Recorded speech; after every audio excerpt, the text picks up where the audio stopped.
This is kind of the conclusion of St. Paul's letter to the Corinthians, very long passage, in which he is trying to sum up what he's been trying to say to them all along.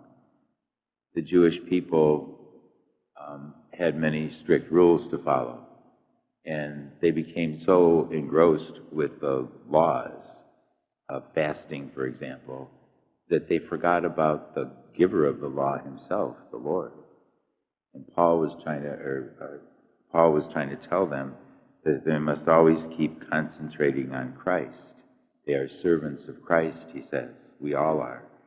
And so Jesus was trying to make things new. He was changing things. And all of us, to some degree or another, don't like change. There's things we've always been used to, and when they change, we find a difficulty with that.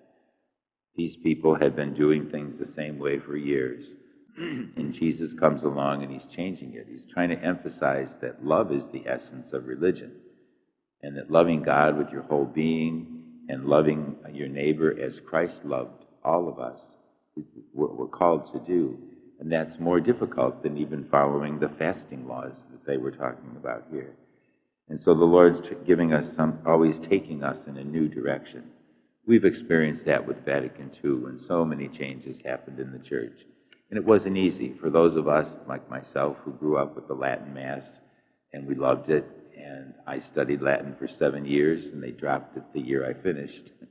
And there was a feeling of loss, so it was really different. I remember getting the mimeograph papers in the seminary with the new prayers in English, and there was a lot of change taking place. I remember my grandfather told me, my Grandpa Garrity, that he was a very devout Catholic. He served Mass at the cathedral for years, and he said, they can do anything they want. He said they can have bongo drums and guitars and everything in church and do whatever they want, but he said, always remember that one thing will never change, and that is the body and blood of Christ.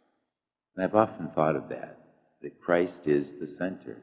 That never changes, no matter how we may celebrate the Mass as changes liturgically kind of go on and on.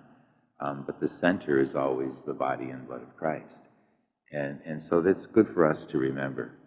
And in the gospel today, it says you can't pour new wine into old wineskins. What it's referring to is us, that our hearts have to be open to the changes that where God leads us. For example, in October, we have our, every other year we meet at Sawmill Creek, all the priests in the diocese and the bishop, from Tuesday to Friday. And the discussion this year is going to be, what are we going to do in the next 5 years? Because there's a whole large group of priests that are going to be retiring and dying, and we're not going to have enough priests to put one in every parish. And so we have to talk about how we're going to do that. And so again, we have to be open to change, and we have to be open to adjusting to the circumstances of our life.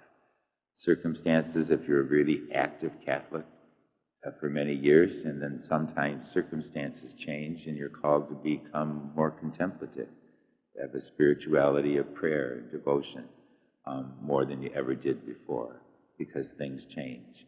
Or maybe you've been a very devout spiritual Catholic and contemplative, but you're called to do something more active.